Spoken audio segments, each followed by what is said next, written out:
Bom dia, meu irmão, bom dia, minha irmã, que alegria ter você aqui nesta manhã. Que dia bom para o Senhor falar o nosso coração, dirigir a nossa vida e trazer uma palavra que nos transforma.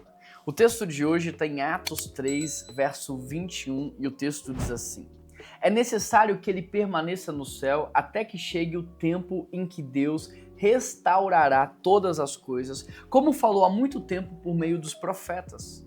Pois disse Moisés: O Senhor Deus levantará dentre seus irmãos um profeta como eu. Ouça-no em tudo o que ele lhes disser. Quem não ouvir esse profeta será eliminado. De fato, todos os profetas de Samuel em diante, um por um, falaram e predisseram estes dias. E vocês são herdeiros dos profetas e da aliança que Deus fez com seus antepassados. Ele disse a Abraão: Por meio da sua descendência, todos os povos serão abençoados. Tendo Deus ressuscitado seu servo, enviou primeiramente a vocês para abençoá-los, convertendo cada um de vocês da sua maldade.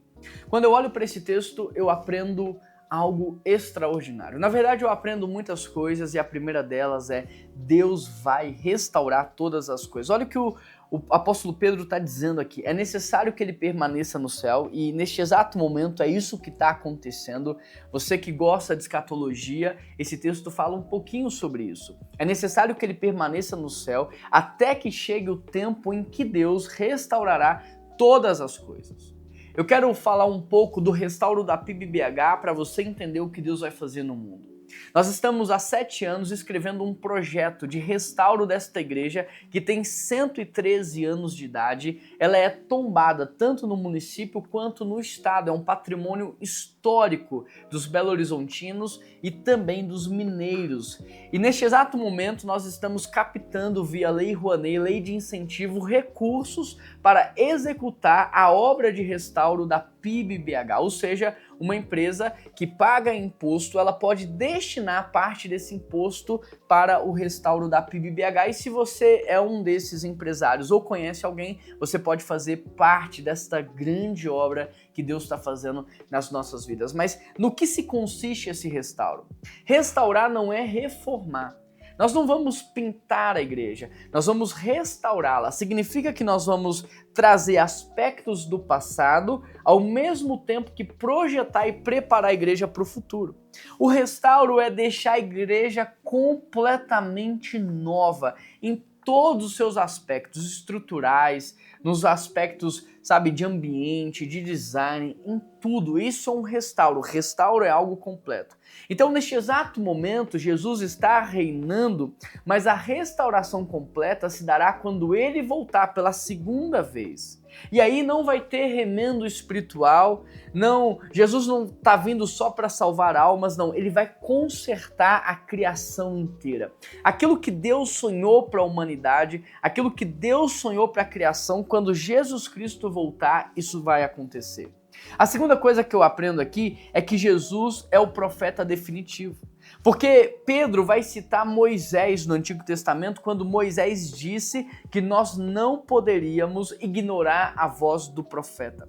Porque o profeta no Antigo Testamento, ele não era um comentador, ele não era um influenciador, ele não era alguém que dava opinião. O profeta no Antigo Testamento, ele era o porta-voz de Deus. Então o que Pedro está fazendo ao citar Moisés e essa fala é dizendo o seguinte: rejeitar Jesus não é apenas discordar de uma ideia, é quebrar a aliança. Rejeitar Jesus não é você rejeitar um conceito.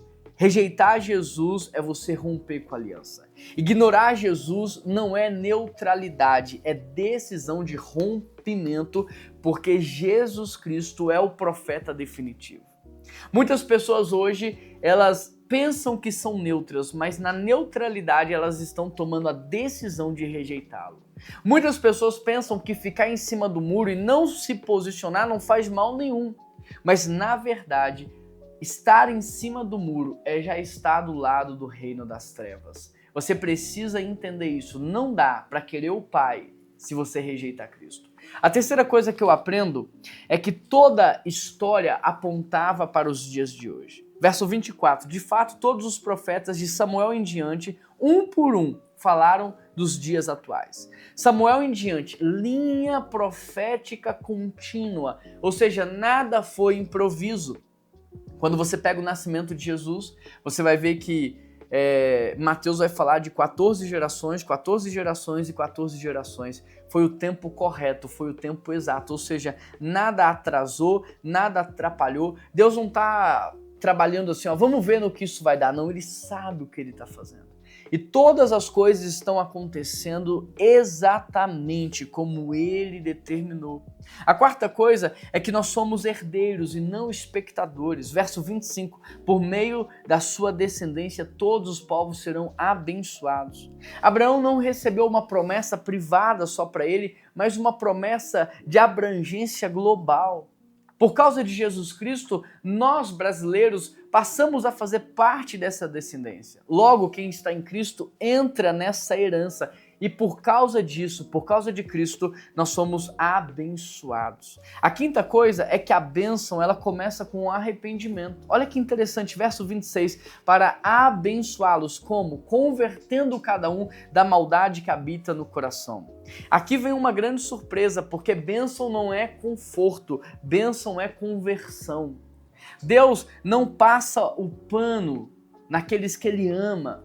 Deus corrige quem ama. Deus disciplina quem Ele ama. A maior bênção de Deus para a sua vida é Deus mudar o seu coração. A maior bênção de Deus para a minha vida não é me colocar numa situação confortável. A maior bênção de Deus na minha vida é me transformar, é me melhorar, é trazer a conversão genuína para a minha vida. Por isso eu quero terminar perguntando para você.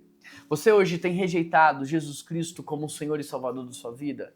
Porque eu conheço muita gente que tem Jesus como um grande líder, como um grande mestre, mas não tem Jesus como o Senhor e Salvador da vida deles. Eu conheço muitas pessoas que dizem conhecer, dizem acreditar, mas não se submetem ao ensino dele. E se você rejeita o senhorio dele, se você rejeita a salvação, se você rejeita a orientação dele, você está quebrando, rompendo com ele. A segunda coisa que eu quero te perguntar é se você não tem rejeitado a igreja de Jesus, porque a igreja de Jesus não é um prédio, ela não é um nome, ela é a pupila dos seus olhos, é a sua noiva, é o seu corpo. Não tem como você falar que ama Cristo se você rejeita aquilo que Ele estabeleceu como noiva. Ele virá para o encontro da noiva e se você não estiver envolvido com a noiva, se você não for parte da noiva, você vai ficar. Porque Jesus não está vindo para me buscar ou te buscar, mas para buscar a igreja. E a terceira coisa que eu quero te perguntar é se você não tem rejeitado a prática do Evangelho. Porque não adianta nada você falar que ama Jesus, que ama a igreja, se você não vive e não pratica. E se hoje você percebeu que tem falhado em uma dessas três áreas, eu queria que você confessasse isso para Deus. Se arrependesse do seu pecado e corrigisse isso na sua vida. Você precisa ter vida diária com Cristo. Você precisa ter vida na comunidade, na igreja. E você precisa praticar a palavra de Deus. Pai, nos ajuda, Senhor. Nos ajuda para que nada nos atrapalhe no nosso tempo diário com o Senhor. Nos ajuda para que nada, Senhor, interrompa, atrapalhe e destrua, Deus, a nossa rotina, a nossa frequência, a nossa participação nos cultos, ó Pai. E Deus, que o Senhor nos ajude na prática da sua palavra. Nos perdoe dos nossos pecados. Ó Deus, nos perdoa dos nossos pecados. Espírito Santo, nos convença, traga arrependimento, traga mudança verdadeira, Pai, e que possamos viver uma vida que glorifica ao Senhor. Essa é a minha oração. Em nome de Jesus que eu oro e te agradeço. Amém, amém e amém. Que Deus te abençoe muito. Não se esqueça de curtir, comentar e compartilhar. Um grande abraço e até amanhã.